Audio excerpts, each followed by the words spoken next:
While promising 3 expansions with a bunch of roadmap deadlines has, paradoxically, helped its devs slow down and take their time. What? That doesn't make any sense. The team is really energized.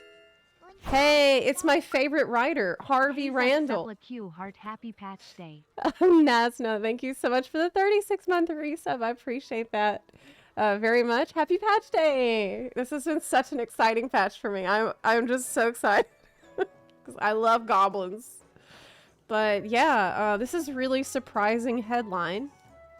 How is this? This doesn't make any sense to me at all. I thought that they were working at a breakneck speed, working on 3 expansions all at the same time, and it's just been insane.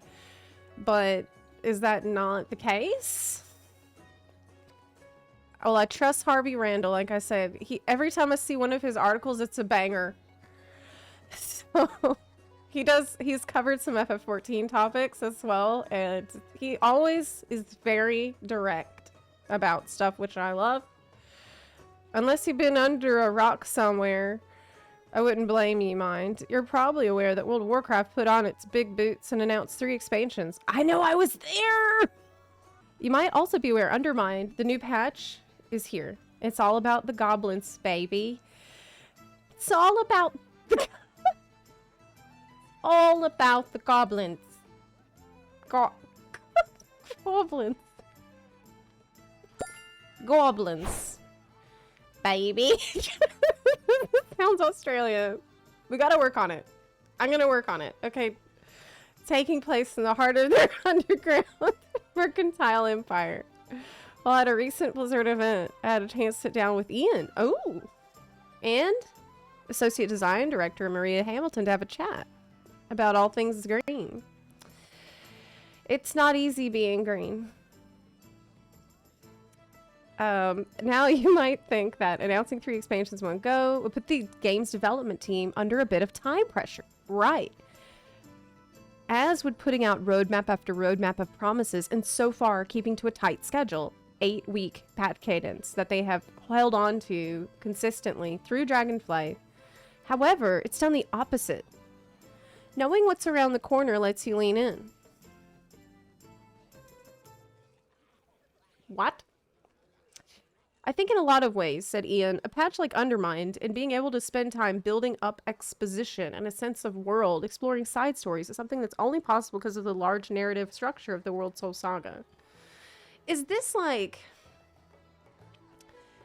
I can tell you from my experience working in game dev that what made it really difficult was not knowing when shit needed to be done and like having surprise deadlines suddenly appear out of nowhere, and then nobody, like having a disorganized future where, oh, all of a sudden this thing that you worked on, now it needs to be done like 10 times faster, or oh, here's a brand new project that came out of the blue and it has to be done immediately before that other thing that's also important.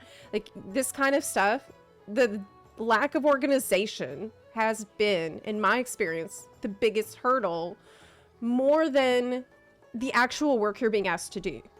But like the poor scheduling for that work. So maybe knowing that they need to do all of this specific things makes it easier to organize all that instead of having just a nebulous, vague concepts. Maybe that's the situation. If we had a story that had to be resolved in a single expansion and we only have a couple of major content updates to do it, and honestly I don't think we'd be able to do justice to a place like Undermine and its government culture, because we'd have to just keep brushing ahead with the story. What? That doesn't make any sense to me. It's a sentiment Hamilton echoes. The team's energized and excited because we seed things very early now and pay them off later in a way that is a lot harder to do when expansions aren't connected in this way. We can take the time to do something like this. Maybe that's because with World of Warcraft, I've noticed that there's just, the story doesn't actually have that much text. Coming from Final Fantasy XIV, where an expansion is like a novel of text. It's a gigantic quantity of text. World of Warcraft is a lot more scarce. on what's written and what you hear through the VA, just comparatively. And so I think maybe giving them more time to flesh out a real story makes it easier to tell a better story, because I think they already do a lot with very little, at least recently. This does, at least, grok with what I've seen. Grok. Is that a word? Is that a word? For WoW in general. Focus on the long game. Grok. For the most part, borrowed power is gone, and the team is focused entirely on quality of life features and potentially evergreen additions. Are hero talents forever? I hope so, man. Some of my hero talents I'm really attached to. Like Sentinel for Hunter, I don't want to let go of that. Stormbringer for Shaman is so cool. The Mountain Thane for Warrior with the Zappy Warrior. I love that. I don't want to get rid of Zappy Warrior. I hope that stays. And maybe in the future they just add more hero talents. More kinds. Yeah? Rather than temporary.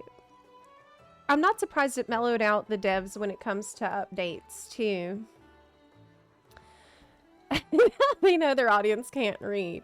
Why use many word when few word do trick? Well, that's not a bad thing. That they, from what I've noticed in World of Warcraft story, it seems like they put in VA in points where you're doing a quest, because I feel like they write the story assuming you won't read any text. So there's a good bit of VA, and usually the important things you need to hear are voiced, and you can listen to them while you're doing some other task. That is what I've noticed. Or they'll give you a cutscene, right? Which usually is not heavy on words. There's usually not a ton of words that are being said in a cutscene, and that doesn't mean you can't tell a good story. It means you need to do a lot with less, which is not easy. We can sort of weave everything together in a way that it's harder to do when you're doing these shorter stories, Hamilton adds. Because it's a longer story, we have the opportunity to explore other things, maybe tease and set up things for later. It's lovely. Wow. I say it sounds like a relief, and Hamilton nods. It is. It's really nice. That's fantastic. Well, I'm glad they're not incredibly stressed like I assumed, but I feel like if you're gonna keep to the 8-week patch schedule for so long and have it be consistent, it can't be killing your devs with stress. Like, you could maybe do that in the short term, but not in the long term.